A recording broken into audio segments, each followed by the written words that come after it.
Շնորհակալություն ազգային ժողովի մեծարգո նախագահ, մեծարգո վարչապետ, հարգելի գործընկերներ, իհարկե տխուր է, որ ծննդյանս օրվա կապակցությամբ մեր ընդդիմադիրները դահլիճում չեն, որովհետև շատ ավելի հաճելի է եւ նպատակահարմար է խոսելուց դիմացինի հետ խոսես իրենց աչքերի մեջ նայելով։ Եվ ինչ վերաբերում է պարոն Վարդանյան, դե ես մեծ մասին նկատի ունեմ, ես ձեր փոքր սաստավը նկատի չունեմ։ Նախևառաջ կառավարության ծրագրի վերաբերյալ պետք է ասեմ, որ պարոն վարչապետ, շնորհակալություն ձեր զեկույցի համար։ Բավականին համապարփակ ծրագիր է, բայց ինձ համար անձնապես երկու հատ կարևոր կետ կա։ Նախ, որ ինքը բավականին բովանդակալից է, բայց երկրորդ եւ ամենակարևորը հնարավորինս մատչելի է կառավարության ծրագիրը եւ պարզ լեզվով է գրած, հասկանալի է։ Եվ երբ որ մեր ընդդիմադիրները ասում են, որ կար կառավարության 21 թվի ծրագիրը, որոնցում որ կան կետեր, որոնք որ միգուցե չեն իրագործվել կամ կիսատ են իրագործվել, դա բավականին բնական արձագանք է իրենց կողմից, բայց խնդիրը կայանում է ինչու՞մ ըստիս, նրանում, որ չեմ կարծում, որ գոյություն ունեն ծրագրեր, առավել եւս 5-ամյա ծրագրեր, որոնք որ բարեփոխումների շրջանակում են տեղի ունենում, որտեղ որ դու A-ից B կետ հստակ ժամանակում կարողանաս հասնես վերջնական նպատակին, որտեղ ժամանակակից աշխարհը շատ ավելի դինամիկ է եւ բազմաթիվ խնդիրներ կան, որոնք որ կարող են իրականում վերջնական նպատակից քեզ խանգարել հասնել, եւ երբ որ 21 թվականի ծրագիրը օրինակ ես ինքս կարդում էի, որոշակի առումով ինձ համար էլ կար հարցեր, որ պատկերացման տեսանկյունից ինձ համար բարդ էր պատկերացնել, թե ոնց ենք հասնելու մենք այդ նպատակին, եւ խնդիրը ինչումն էր, խնդիրը նրանում էր, որովհետեւ բոլորս էլ հիշում ենք 20 թվականին այն ահետները ու ճգնաժամերը, որոնց միջով մենք անցել ենք, եւ փաստացի 21 թվականի ծրագիրը որոշակի առումով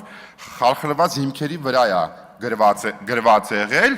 եւ ինչումն է այս ծրագիրը այդ տեսանկյունից այլ ավելի հավակնոտ եւ ես կասկած չունեմ, որ արդյունավետության տեսանկյունից այլ ավելի արդյունավետ է լինելու, որովհետեւ այս 5 տարվա ընթացքում կատարած աշխատանքը հանդիսանալու է ապագայի անելիքների հիմքը առավել եւս հաստատված խաղաղության պայմաններում։ Իհարկե ծրագրի մեջ կան նաև բաներ, որոնք որ որոշակի առումով կարող ենք դիտարկել, որ դեկլարատիվ տեսանկյունից են գրված, բայց իրենց բացվածքը պետք է հետագա աշխատանքի շրջանակում մենք իրար հետ աշխատենք այդ ուղղությամբ, որպեսզի այդ կետերը նաև մեր հանրության առջև եւ հանրության համար լինեն շատ ավելի հասկանալի, ընդունելի եւ շոշափելի նյութապես մեր հանրությունը դա զգա։ Հիմա ես մի 20 օրած դե սպասել եմ այդ պահին իրականում եւ 3 այդ պահը տեղի է ունեցել, որովհետեւ ես առաջի օրվանից սկսած, երբ որ այստեղ խոսք է բարձրացվել Բաքվում պահվող մեր հայրենակիցների մասին, ես կասկած չեմ ունեցել, որ այդ պահը գալու է։ Եվ այդ պահը 3 եկել է, այդ պահը այն մասին է, երբ որ մեր գործընկեր Տիկին Ավետիսյանը Բաքվի բանտից դեպի Հայաստան ուղղված ուղերձը բարձրաձայնում է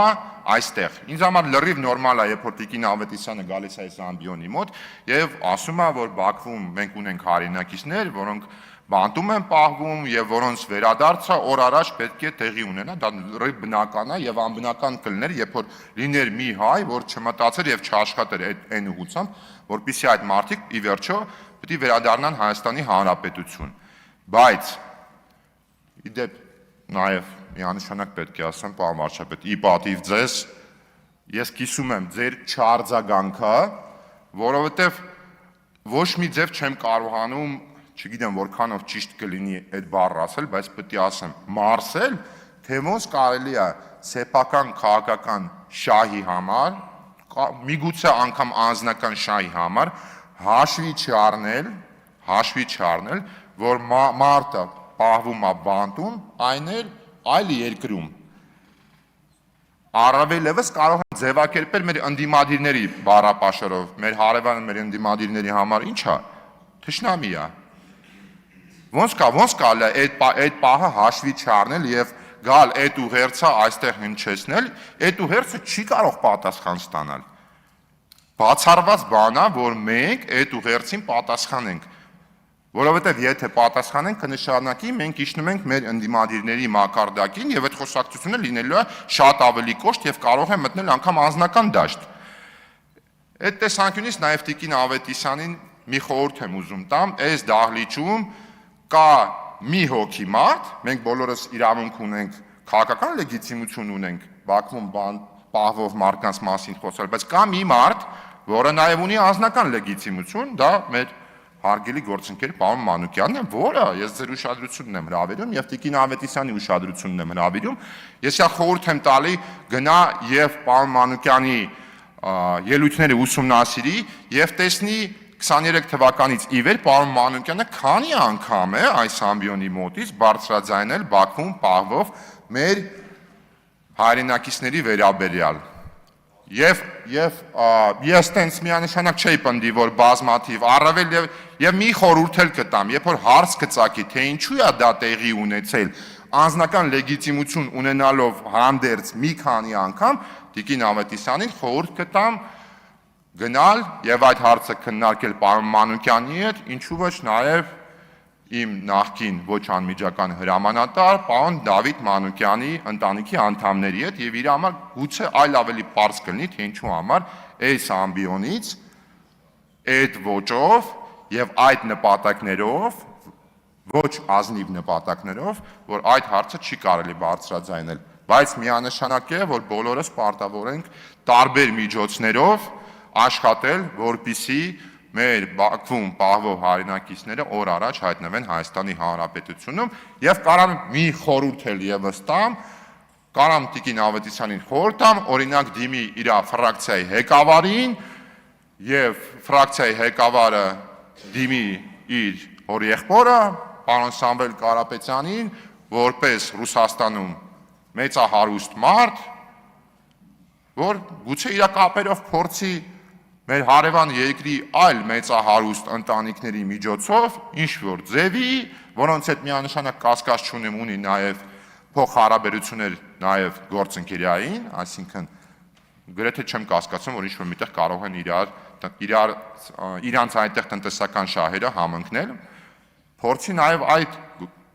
ձևով ազդել այն գործընթացի վրա, որպեսզի Բաքվում պահվող մեր հայրենակիցները ի վերջո վերադառնան Հայաստանի Հանրապետություն։ Եվ մեծ աշխատանք ունենք անելու հարգելի գործընկերներ, թե մենք որպես կառավարող ուժ, թե մեր ընդդիմադիր գործընկերները որպես ընդդիմադիրներ, ինչպես որ նաև անձնապես այս ամբիոնից խոստացել եմ, մեր ընդդիմադիրները շատ ավելի արդյունավետ են աշխատելու առաջիկա 5 տարվա ընթացքում, որովհետև յուրաքանչյուր հարց, որոնք որ իրանք այստեղից բարձրաձայնում են, պետք է ցուցաբերեն հետևողականություն եւ գնան հասնեն այդ խնդիրների լուծումներին, եթե իհարկե իրենց մղումներում ազնիվ են, անկեղծ են եւ իրենց նպատակը բացառապես այս կամերայի առջև լավը Երևանը չէ, այլ իրական Հայաստանի Հանրապետության անվտանգության, ինքնիշխանության եւ մեր ժողովրդի բարեկեցության ապրելու նպատակներ են։ Այսքանը, շնորհակալություն, բոլորիս մաղթում եմ արդյունավետ աշխատանք։ Հավանիչ տեսանյութը եւ բաժանորդագրվիչ նորությունները բաց չթողնելու համար